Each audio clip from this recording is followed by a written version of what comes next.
నాగలింగేశ్వర స్వామి video start చేయి. Hi friends, దండాలు. మన జక్కేరి గ్రామ పంచాయతీ ఒనుగూరుకి నాగలింగేశ్వర స్వామి దేవస్థానము అదేనప్ప పాతకాలం మనం చెప్పుకునే గౌగుడి. ఈ గవి గుడి దగ్గర రేపు 24/5/2025 నాడు అద్భుతంగా శివకోటి శివ నామ జయంతిన జపయజ్ఞం జరుగుతుంది. ఈ కార్యక్రమంగా రేపు పొద్దున్నే 6 గంటల ఇంకా మన్నాడు పొద్దున్న 6 గంటల గంట అద్భుతంగా సాంస్కృతిక కార్యక్రమాలు జరుగుతూ ఉన్నది. ఈ కార్యక్రమాలకి మన జక్కేరి పంచాయతీ, ఆనిగొల్ల పంచాయతీ, తర్వాత బిదిరెడ్డి పంచాయతీ, ఈ బొంతాత్నూరు పంచాయతీ, బేవనాథం పంచాయతీ, మన చుట్టుపక్కల గ్రామస్తులు అందరూ తప్పకుండా కలుసుకొని ఈ పండుగను జయప్రదం చేయాలా. అదే విధంగా రేపు పొద్దున్నే అద్భుతంగా ఇక్కడ కార్యక్రమాలు ఉంటది. తర్వాత మధ్యాహ్నము అన్నదానాలు ఉంటాయి. సాయంత్రానికి ఇక్కడ భరతనాట్యము మరియు మన సాయిబాబా భజన డివోటీస్ ఉన్నారు కెలమంగళంలో. ఆ మొత్తం మన డివోటీస్ అందరూ చేరి ఇక్కడ భజన కార్యక్రమం ఉంటుంది. తర్వాత సాయంత్రానికి భరతనాట్యం ఉంది. భరతనాట్యంలో అట్లే మనకి మన అగ్రము ఉద్దునపల్లి దగ్గర ఉండే అగ్రంలో నేర్చుకుంటే పండర భజన కార్యక్రమం రేపు జరుగుతుంది. ఈ పండర భజనకి మీ వసూరోడు మరియు హాయ్ ఫ్రెండ్ దండాలు అందరూ తప్పకుండా కలుసుకుంటా ఉన్నారు.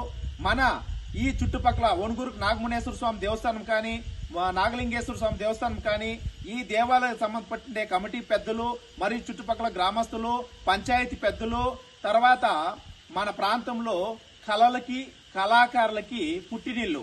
ఎట్లంటారా, డ్రామాలు, కేలికలు, పండ్ర భజనలు, తోలు బొమ్మల ఆటలు, కోలాటలు, ఇట్లంతా పూర్వకాలం ఇంకా మన ప్రతి ఇంట్లో నేర్చున్నాము. ప్రతి ఇంట్లోనే ఒక సంక్రాంతి పండుగ ఎద్దుంటుంది. ప్రతి ఇంట్లోనే ఒక కళాకారుడు ఉంటాడు అనేది మన గడ్డ సాంస్కృతిక నికాసం చెప్తుంది. దాంట్లో ఇంకో విషయం ఏమంటే, మంది మొరసనాడు, సీకల నాడు అంటారు, రాజీలాక, కుంపనీలాక అంటారు.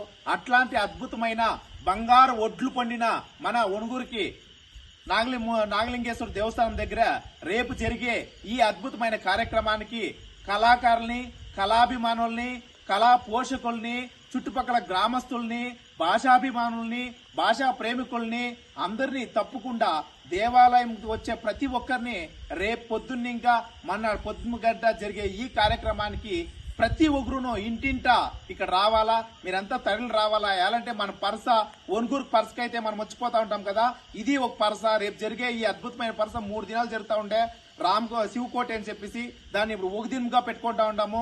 మనమంతా వచ్చి ఇక్కడ ఈ పండుగను జయప్రదం చేయాలా.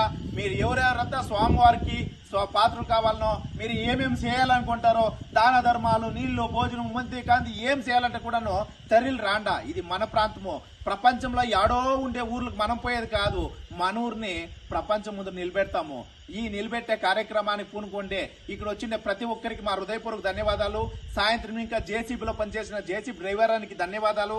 అదే విధంగా రేపు జరిగే ఇక్కడ భజన కార్యక్రమాలు కానీ, పండ్ర భజనలు కానీ, భరతనాట్యం కార్యక్రమాల కోసము ఇక్కడంతా మొన్నేసి మట్టం చేసి ఇక్కడంతా చేస్తూ ఉండే ప్రతి ఒక్కరికి, ఈ దేవాలయం చుట్టూ కమిటీ పెద్దలకి, ఇక్కడుండే పెద్దలకి, అమ్మోళ్ళకి అందరికీ మేము కోరుకునేది ఏమంటే, రేపు జరిగే ఈ కార్యక్రమానికి ఈ చుట్టుపక్కల ఉండే ప్రతి ఇంట పెద్దలు చిన్నలు అందరూ కలుసుకొని ఈ పండుగను జయప్రదం చేస్తాము. ఈ పండుగకి నేను మీ హాయ్ ఫ్రెండ్స్ దండాలు వస్తా ఉన్నారు. మరి మీరు రావాలా. హాయ్ ఫ్రెండ్స్ దండాలు. ధన్యవాదాలు. జై తెలుగు తల్లి, జై భారత్ మాత.